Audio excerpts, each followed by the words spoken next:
Na verdade, a intenção, a vontade é de conseguir incluir nesse projeto Interrativa não só as crianças da comunidade, como diz a Renata, mas os adultos, as mães, os pais, enfim, os jovens da comunidade. Então, os programas que a gente pensa para 2009, todos muito voltados para a parte educacional, são uma espécie de pré-vestibular para jovens. Pensamos também em algum programa de alfabetização para adultos, já que existe um número grande de adultos na comunidade analfabetos que não conseguem escrever os seus próprios nomes, enfim, e que desejam aprender e que não têm oportunidade para isso. Infelizmente, nós, enquanto ONG, só existimos porque o governo não faz a parte dele, então a gente acaba tendo que pensar junto com a comunidade numa solução.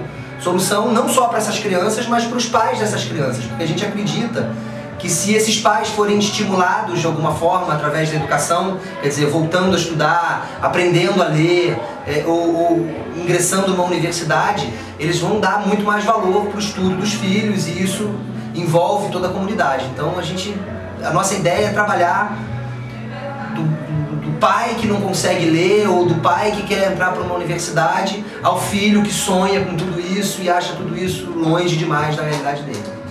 É isso.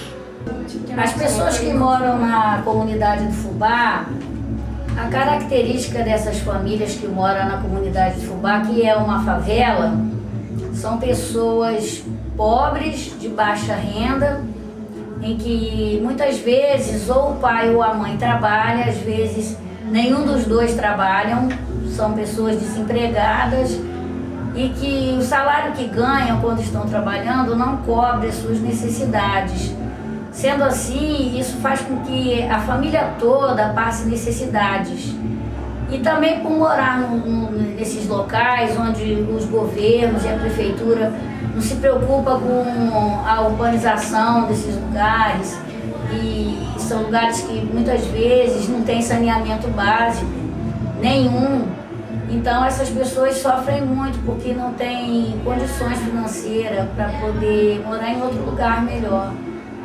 E isso traz uma série de problemas para elas, como doenças e outras coisas que não conseguem ser resolvidas, porque na verdade ninguém está interessado em fazer nada por elas. E elas sofrem por conta disso tudo. Falta de higiene às vezes, nem porque elas não gostam disso, mas porque elas têm dificuldade de alcançar como a água, por exemplo, a água potável é difícil. Eu quero aproveitar o que a Fátima estava falando, dessa ausência de serviços básicos que deveriam ser oferecidos pelo governo e que, na maior parte das vezes, nas favelas, eles não são oferecidos, para falar um pouco sobre os poderes que foram instituídos dentro das favelas nos últimos anos.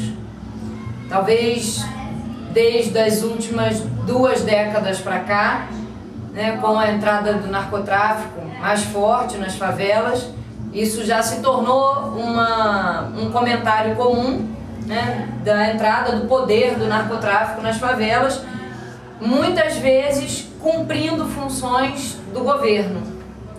E, por outro lado, causando uma série de outros problemas relacionados à violência, principalmente, mas cumprindo, muitas vezes, funções do governo.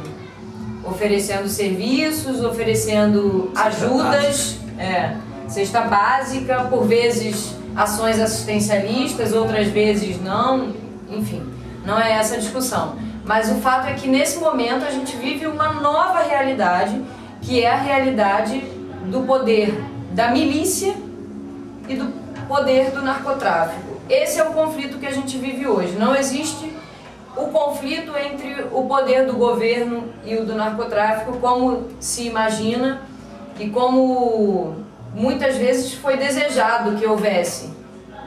Porque, na verdade, não existe um interesse do governo por essas regiões. Então ele não vai brigar por uma região que não interessa a ele. Então assumam o poder quem quiser assumir. E hoje quem assume são esses dois grupos. A milícia, que é composta por policiais, ex-policiais e outras pessoas que não são ligadas à polícia, que se organizam para oferecer segurança de alguma maneira e outros serviços às favelas onde eles estão inseridos. Mas para que eles se insiram numa favela, eles primeiro têm que viver uma situação de confronto com o narcotráfico, que anteriormente estava dominando todas as favelas. E cobram um valor em dinheiro aos moradores, um pequeno valor, mas é um valor importante para alguns moradores, e algumas vezes definem quem pode e quem não pode morar na favela. E esses confrontos entre milícia e narcotráfico são extremamente violentos, e hoje os moradores das favelas já não sabem exatamente se posicionar. Eles precisam se posicionar de um ou de outro lado, e no entanto eles não conseguem, porque as duas situações são difíceis, geram muita violência e ao mesmo tempo oferecem benefícios.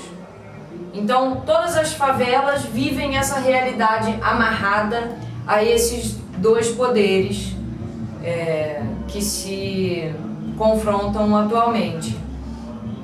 E o Morro do Fubá, como todas as outras, hoje vive sob o poder da milícia, mas já esteve sob o poder do narcotráfico. E por vezes tem pequenas situações de conflito que são amedrontadoras, que os moradores todos sentem medo até da situação mudar. Querem que mude, mas não sabem o que pode vir diferente do que está, então não sabem para onde correr, o que escolher. Não tem opção. Na verdade, não tem a melhor opção. A melhor opção seria o governo se responsabilizar por todos os serviços a serem oferecidos para uma comunidade que é uma favela. E que é uma favela caracterizada como favela porque não tem esses serviços. É exatamente isso. Não é porque é periférico, não é porque é distante do centro ou das áreas mais privilegiadas da cidade. Não é isso.